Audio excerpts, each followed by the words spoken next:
Welcome to Temple Bethel, Las Cruces, New Mexico. I'm Rabbi Larry Carroll. I'm going to explain just a little bit about the shofar and also demonstrate its sounds. The shofar is usually a ram's horn. It's also taken from an animal in the antelope family among the Jews of Yemen who used to live in Yemen.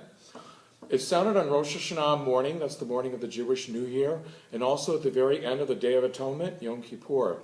It reminds us to do what we need to do during the 10 days of repentance, the Aseret Yemei Teshuvah, which is to seek forgiveness for the sins that we have committed during the past year and to try to do better in the coming year.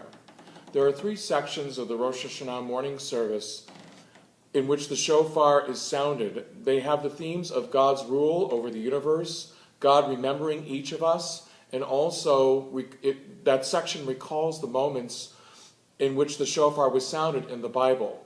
There are in each of those 3 sections prayers and biblical verses. Rosh Hashanah, the Jewish New Year, is not called the New Year in the Torah. It's called Yom Teruah, the sounding of the shofar, from which one of the sounds gets its names. The sounds of the shofar are Tekiyah, which is just a basic sound, a low note and a high note.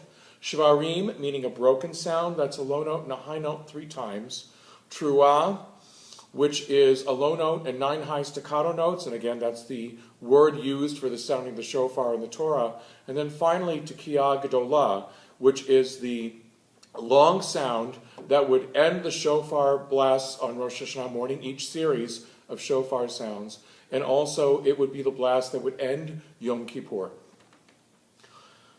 I'm now going to do the shofar calls and the sounds.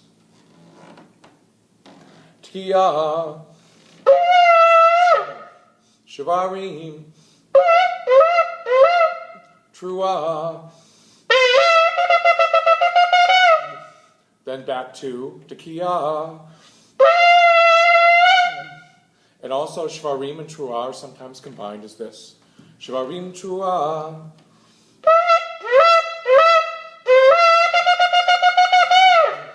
and then there would be the final call, Tekiyah Gedolah. I'm not sure I want to turn my face red or purple this time, but I'm just going to go a little bit longer just to give you a demonstration of what it would be like.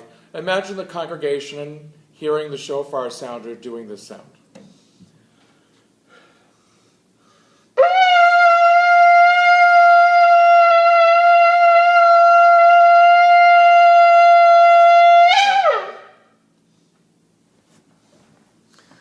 Thank you for listening, and when you reach this particular time of the year, have a good New Year. Shana Tova.